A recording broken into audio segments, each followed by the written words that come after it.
Welcome to Yo-Yo Cine Talkies.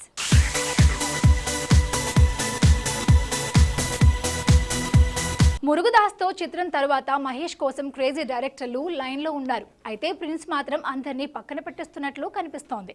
Vikram Kumar, puri Jagannadh మహేష్తో cinema చేస్తారని ఇప్పటికే talk ఉంది. అయితే సూపర్ స్టార్ మాత్రం శ్రీమంతుడికే ఓటేస్తున్నాడు. శ్రీమంతుడు కాంబినేషన్ మళ్లీ రాబోతుంది. జనతా గ్యారేజ్ తర్వాత blockbuster director Koratala Siva మహేష్తో మళ్లీ సినిమా చేయబోతున్నాడు. నిన్న మొన్నటి వరకు ఈ కాంబినేషన్పై క్లారిటీ రాలేదు. అయితే తాజాగా కొరటాల శివ తన తరువాతి సినిమా మహేష్తోనే అని కన్ఫర్మ్ చేశాడు. డివివి దానయ్య ఈ మూవీని ప్రొడ్యూస్ చేయబోతున్నారట. శ్రీమంతుడితో కొరటాల ప్రిన్స్ స్టామినాను ప్రపంచానికి చాటాడు. వసూళ్ల విషయంలోనూ ఈ మూవీ రికార్డులు సృష్టించింది. అయితే తర్వాత వచ్చిన బ్రహ్మోత్సవం సినిమా ఫ్లాప్ కావడంతో మహేష్ ఆలోచనలో పడ్డాడు.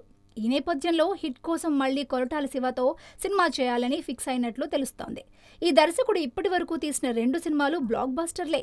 ఇక ప్రస్తుతం రాబోతున్న జనతా గ్యారేజ్ కూడా ఆ రేంజ్ హిట్ కొడుతుందని ట్రేడ్ వర్గాలు అంచనా వేస్తున్నాయి. శ్రీమంతుడు టైంలోనే కొరటాల సత్తా ఏంటో గమనించిన మహేష్ ఆయన మరో సినిమా చేయాలని డిసైడ్ అయ్యాడు. అందుకే తనతో తరువాత సినిమా చేయటానికి సిద్ధంగా ఉన్న దర్శకులందరినీ మహేష్ ప్రస్తుతానికి పక్కన పెట్టేశాడు. ఇటీవల తాజాగా గ్యారేజ్ షూటింగ్లో కొరటాల శివ బిజీగా ఉండడంతో ప్రిన్స్ కాస్త వెయిట్ చేశాడు. ఇప్పుడు ఆ సినిమా షూటింగ్ పూర్తి కావడంతో కొరటాల శివ కూడా మహేష్తో ప్రాజెక్టుపై దృష్టి సారించారు.